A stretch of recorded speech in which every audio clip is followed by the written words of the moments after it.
Avant d'aller plus loin dans le développement de notre interface, on va s'intéresser à des sujets on va plus s'intéresser à des sujets spécifiques React, c'est-à-dire les composants et props. Props qui sont, si c'est pas un nouveau concept, si vous avez déjà vu d'autres cours React, c'est quelque chose auquel vous n'avez pas pu échapper, puisque les props c'est quelque chose qui accompagne toujours les composants. Et donc ce sont des attributs JSX qui sont associés à chaque composant et qui peuvent être transférés, donc transmis d'un composant à l'autre. Donc vous avez un composant parent et de ce composant parent vous pouvez transmettre des objets, donc sous forme d'objets uniques, donc des attributs plutôt, donc sous forme d'objets uniques à un composant enfant. Donc de parents to child, donc il le présente comme ça. Et donc là, ce que l'on va faire, donc c'est déjà comprendre mieux ce concept avant d'aller plus loin donc dans le développement de notre interface, puisque là on va aller plus, ça va devenir un peu plus dynamique, on va devoir télécharger des données dans un premier temps, et ensuite pour pouvoir les afficher, donc ça se fera donc au moyen des props justement. Donc j'aurai cette collection d'objets qui va représenter toute cette collection de données pour mon catalogue de produits, avec des valeurs qui seront associées, donc je vais le faire de manière dynamique et passer les informations à chaque composant qui va être ça va être un autre composant individuel, comme on a vu pour card. Donc on va voir ce que ça donne au niveau props. Donc là ici sur la documentation de Bootstrap, comprendre donc par exemple, donc là on va avoir un exemple de fonction composant, et on a également ici l'exemple de composant à base de classe, mais je vais juste m'intéresser ici à l'exemple donc de function components, où là on passe justement en paramètres, en argument plutôt, donc les props, donc c'est un objet unique qui va inclure plusieurs valeurs attributs. D'accord? Donc je vais reprendre ici la base, donc function welcomes, const element name Sarah. Voilà, donc là c'est un très bon exemple super simple. Là on va pas trop s'y attarder, donc c'est la partie qui sert simplement à bootstrapper et présenter votre application aux routes donc de votre projet. Et là ici c'est ce qui nous intéresse, on a deux composants fonctions. Celui-ci qui va servir de composant enfant. Ici, donc ça va être, disons, le composant qui va servir à présenter le texte avec la valeur associée aux props, donc l'objet qui nous intéresse. Et ici, on a ce const element qui est l'objet qui va servir donc à passer à render au React DOM. Et donc, ce que je fais ici, dans ce composant qui est welcome, on passe un attribut qui correspond à name. Name avec une valeur, donc en chaîne de caractères, qui est Sarah. Et donc, ce composant qui est désormais porteur de cet attribut va pouvoir accéder à la valeur de props, ici au moyen des props qui est l'objet unique. Props, il s'appellera toujours props.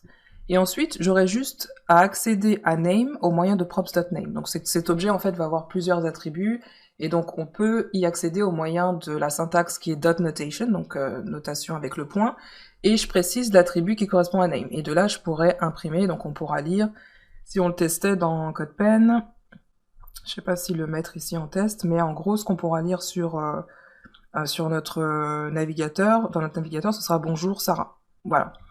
On va voir tout de suite ce que ça donne l'exemple. Ce qui est mieux, c'est de le voir en démo dans notre projet. Alors déjà, pour commencer, je vais vous montrer, donc dans Public, vous avez ce dossier Assets avec une collection d'images, et donc c'est organisé par dossier 0, 1, 2, 3, 4, donc qui correspond à des index en fait. Et ce qu'il faut comprendre, c'est qu'on a 5 catégories de fichiers, de données qui correspondent à... C'est organisé par catégorie, par thème en fait. Ici, ce sera les fruits, ici, ce sera légumes, etc. On y reviendra. Ce que je vais vous montrer également, donc, c'est comment est-ce que l'on va récupérer ces informations. Donc, ce sera au moyen d'un fichier JSON. JS plutôt, donc ce sera une collection d'objets, on va voir tout de suite. Donc dans ressources, vous allez aller dans config et copier ce fichier qui est data.js. Copier et le rajouter dans votre projet. Donc ça peut être ici start a project, dans source, voilà. Vous pouvez le rajouter au niveau de app si vous souhaitez, voilà, comme ça. On le réorganisera de meilleure façon, donc puisque à mesure que l'on avance, on va architecturer, on va structurer notre projet. Et donc le data.js, on va le trouver à un endroit mieux organisé. Donc data.js, on va l'ouvrir et on va pouvoir voir que à l'intérieur, on a un tableau, enfin plusieurs tableaux d'ailleurs. le tableau qui correspond à fruit, et pour chaque tableau, on a un objet qui correspond à l'objet, donc qui sera présenté, donc avec une référence, la catégorie correspondante, le nom, le prix, l'unité et l'image. L'image qui va faire en fait référence à ce que l'on a dans public, on verra ça plus tard. Et ensuite, on va voir donc, voilà, plus loin, on a d'autres tableaux, donc légumes, etc. Et donc, ce que je fais ensuite, c'est simplement exporter celui-ci sous forme de liste. C'est celui-ci qui va nous intéresser. On va simplement donc exporter et importer cet objet qui inclut d'autres objets qui sont donc, c'est une collection de collections, c'est un tableau de tableaux, voilà. Et on va aller au niveau donc de composants. Ouais, je pense que ça va être composants. Ouais, non, ce sera au niveau de app. Et justement, donc là, à partir de là, donc l'app, c'est disons là, à la racine qu'on va faire tout ce qui est opération de téléchargement. Et on va pouvoir, donc au moyen du concept de props, passer le résultat du téléchargement de ces informations, passer le résultat du parent à enfant. Ça va être ça le but, d'accord? Donc on va commencer par importer, pour pouvoir y accéder, donc ce data.js, donc qui est au niveau c'est au même niveau, la même racine, data, voilà. Et donc de là, à partir de data, donc étant donné que j'exporte, ah oui non, il va falloir que je précise en fait que j'importe, il me semble que c'est, on va voir data, donc c'est export, donc voilà, on va importer donc list, donc on va préciser les accolades puisque c'est un seul objet, from data, voilà, donc on importe celui-ci, et ensuite, on peut accéder donc désormais à cette liste d'informations, cette liste de données, cette liste d'objets. Et ce que je vais faire, c'est passer à liste setProps, donc propriété, setProps qui va être liste, donc je vais l'appeler liste, pareil, je vais pas, ou alors data, on va faire data, voilà, pour rester, donc on a une liste de données, une liste de data, d'accord? Donc je vais y aller en faisant commande-clic, donc je vais renaviguer vers la source, donc mon objet liste, et donc désormais, ce que j'ai, c'est des props. Voilà, donc là, c'est les props, donc j'ai passé sous forme d'objet unique, un seul objet, donc tous les attributs qui correspondent à mon composant parent. Et ce que je vais faire, c'est utiliser une autre syntaxe donc, qui va permettre d'extraire donc d'extraire les attributs qui sont transmis au moyen des props, comme ceci, les data. Et donc ensuite, je vais pouvoir utiliser ma syntaxe donc JSX pour faire data et accéder. Donc ce sera pas suffisant puisque là j'ai une collection de collections. C'est-à-dire ce qui va être important aussi, c'est de savoir quelle catégorie je cible au moment de faire mon itération. Donc je pourrais par exemple, là si on vérifie, on a liste, mais on a également on a fruits, on a légumes, on a fraîche. On a produits frais, donc fraîche qui correspond à produits frais, épicerie et boissons. Donc là en fait ce que je vais faire c'est, je vais faire une autre ligne. Et là je vais dire, on va dire fruits. Parce qu'en fait là ce qu'on veut c'est cibler data à index 0. Parce que c'est une collection, comprenez? D'ailleurs, ce qu'on va faire, c'est le console log, parce que on va pouvoir voir donc, exactement ce que ça donne. On va le console log et je vais vous montrer, histoire de comprendre étape par étape. Donc on va déjà commencer par console log data, d'accord? Voyons voir ce que ça donne. Data is not defined, donc on retourne à index. Alors attendez, on va voir. Index, data. Comment est-ce que je l'avais passé? Ah, c'était liste, ok, autant pour moi. Ici, en fait, oui, il comprend pas parce qu'en fait, c'est liste, mais ici, ce que je choisis de passer en props, donc c'est liste, évidemment. C'est comme ça que c'est spécifié dans la source des données.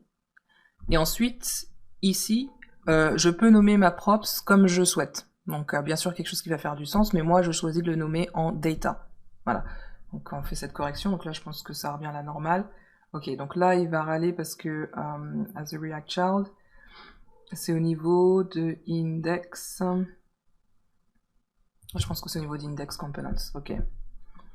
Donc, ce qu'on va faire, c'est data. Donc, on va faire, autant pour moi. Donc là, je commence à taper, mais je l'enlève parce que là, avec React, il va jamais accepter un objet en tant qu'enfant. Il faudra toujours imprimer, enfin rendre des valeurs. Donc c'est pourquoi il râlait, j'avais juste laissé cette ligne. Je sauvegarde, on retourne, et on va ouvrir la console avec Inspect. Et dans console, on va pouvoir voir justement donc cet array, donc array qui comporte 5 autres objets qui sont 5 autres collections. Et là, on va voir qu'à l'index 0, donc là, quand vous voyez les flèches et que c'est pour indiquer qu'il y a d'autres valeurs à l'intérieur, c'est qu'à l'index 0, ben, on a d'autres objets qui correspondent justement aux fruits. D'accord? C'est tout simplement en fait notre objet de notre liste de données. Si on remonte, vous allez voir que pour ce premier tableau de fruits, donc j'ai plusieurs objets en collection, donc fruit 1, fruit 2, voilà, etc. Donc c'est ça en fait que je cible. Et ce que je vais faire aussi, plus spécifiquement, c'est, dans un premier temps, on va s'intéresser à ce qui est indiqué, donc, inclus à l'index 0 de cette collection de données. Donc là, je vais l'imprimer aussi. Voilà, donc là, il va m'imprimer juste les 10 objets que j'ai pour cette collection qui se trouve à l'index 0. Ben, c'est ce qu'on va faire. On va justement utiliser donc cette collection de fruits et on va faire une itération en utilisant map. Et puis avec map, on aura donc la possibilité d'avoir donc un placeholder donc local pour ensuite retourner donc avec card. Voilà, je précise l'élément qui va servir donc de blueprint, enfin de représentation visuelle pour l'élément, pour l'objet que l'on va imprimer. Donc pour fruit, qu'est-ce qu'on aura dans card? On va voir ce qu'on va faire pour card. On va tout simplement passer en props. Donc ce sera une autre props qu'on va passer ici à card. Je vais lui passer fruit. D'accord? Et donc là, dans card, donc d'ailleurs je vais enlever cela parce que c'était juste histoire de vous montrer donc comment ça fonctionne. Mais là, ça va devenir plus dynamique. Et puis dans card, désormais j'aurai de nouveau accès à des props.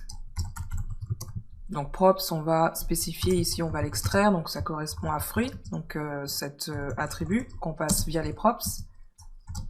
Props, donc avec les fruits, on a, donc dans les fruits, on va revoir, on a accès à name, on a accès à des prix. On va voir tout de suite comment est-ce qu'on va pouvoir modifier ça. Donc on va commencer par le titre, parce que je voudrais y aller petit à petit et bien vous expliquer comment ça fonctionne. Là, au niveau du titre, donc là, c'était du statique, c'était inscrit en dur. Là, cette fois-ci, on va pouvoir lire le nom du fruit qui correspond à l'objet qu'on passe en props. Et donc, étant donné qu'il s'agit cette fois-ci d'une itération, donc on utilise la boucle pour à la fois reproduire plusieurs fois le même élément, donc ce sera autant de fois qu'on a d'objets dans cette collection, c'est-à-dire 10, et passer individuellement donc chaque objet qu'on a dans cette collection. Donc on en a plusieurs de fruits dans cette collection, on va voir, on a citron vert, on a fraise, etc.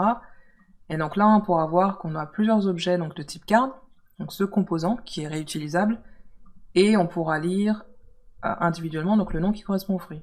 On va voir. Donc là, même si vous avez le même visuel, on va voir tout de suite pour les images comment ça fonctionne, on a désormais le titre qui correspond à chaque objet qu'on a dans la collection. Donc on retourne dans le code, pour cette fois-ci vous expliquer comment ça va fonctionner pour les images. Donc pour les images, au niveau de la collection, je précise ici, on a une propriété qui correspond à image, où l'on spécifie en valeur le nom de l'asset. Donc de l'asset, où est-ce qu'on va les trouver? On va les trouver dans le fichier public et dans un autre fichier assets, organisé en plusieurs fichiers, donc indexés donc par chiffre, donc comme si c'était donc index 0, 1, 2, 3, 4. Enfin tout simplement en fait ça correspond tout bêtement à l'ordre d'organisation de chaque tableau. Donc à l'index 0 on aura les fruits, index 1 les légumes, index 2 les produits frais, index 3 l'épicerie et finalement les boissons. On va s'intéresser au premier, donc 0, et là on va trouver toutes les images pour les fruits. Et ce que je fais, donc ça c'est juste pour pouvoir accéder, donc ça c'est pour préciser la destination d'où sont stockées ces images, je précise process, environnement public URL, donc lui ce qu'il va comprendre, React, c'est trouver ce qui correspond au fichier public pour l'injecter et le présenter au navigateur. Donc lui, on a deux environnements, un qui correspond au développement qui est SRC, donc SRC, donc c'est celui-ci, où on se trouve, et un autre environnement qui correspond à public. Et donc lui, il va récupérer ce qui est dans public URL et accéder ici à ce qui correspond à assets. Et là, vous voyez que je précise tout simplement la catégorie. Donc la catégorie, c'est-à-dire en fait tout simplement le nom du dossier. Hein. Et ensuite, le nom de l'image. Donc là, c'est du statique. Ce que l'on veut, c'est le rendre dynamique. Donc ça, c'est un exercice que j'aimerais que vous fassiez. On va tout de suite le faire dans la prochaine vidéo, mais essayez d'imaginer donc comment est-ce que vous permettriez donc de présenter l'image qui correspond à l'objet qui est passé en props de manière dynamique. Donc ce qu'il faut comprendre, c'est que c'est rangé dans le dossier assets. Il faut préciser la catégorie et le nom d'image. Et si vous retournez dans Data, vous allez voir que pour chaque objet, on spécifie la catégorie, également le nom d'image. Donc ça, c'est un exercice que j'aimerais vous donner à faire, et la solution donc dans la prochaine vidéo.